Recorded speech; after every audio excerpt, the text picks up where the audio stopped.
C'est à vous. Merci, Monsieur le Président. Effectivement, Éric Andrieu ne peut pas être parmi nous puisqu'il a un grave problème dans sa famille.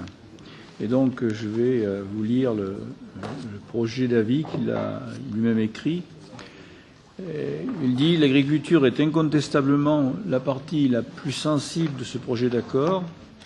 L'Australie développe une grande variété de produits agricoles qu'elle cherche surtout à exporter. Le pays est le 3e exportateur mondial de sucre derrière le Brésil et la Thaïlande.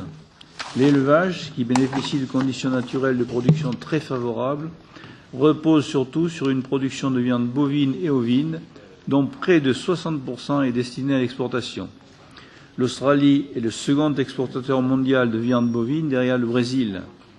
En tant que pays agro-exportateur et fondateur du groupe du Cairn, créé en 1986 lors du cycle de l'Uruguay Round, pour libéraliser les marchés agricoles mondiaux, l'Australie, qui utilise déjà très largement tous les quotas dont elle bénéficie, va prioritairement centrer ses exigences sur l'élimination des barrières tarifaires européennes.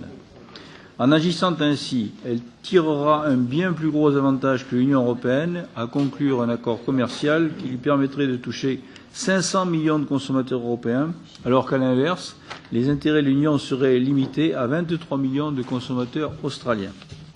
Face à une probable ouverture des négociations, je souhaite donc adresser plusieurs mises en garde et recommandations au nom de notre commission agricole. Il importe d'éviter tout déséquilibre en défaveur de l'agriculture qui joue gros dans ce genre d'accord. L'agriculture européenne ne doit pas, une fois de plus, servir de monnaie d'échange pour un meilleur accès de nos produits industriels et de nos services européens au marché australien. Plusieurs secteurs, comprenant la viande bovine, ovine, le lait, le sucre et les céréales, doivent à tout prix être classés en secteurs sensibles compte tenu de leur fragilité vis-à-vis d'un accord avec l'Australie.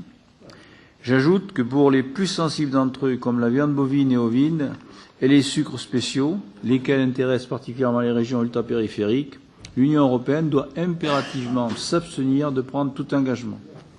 J'invite la Commission à prendre en compte, lors du traitement de chaque secteur, l'ensemble des cumuls des concessions commerciales qui ont déjà été attribuées dans l'ensemble des accords déjà conclus ou en cours de lettres.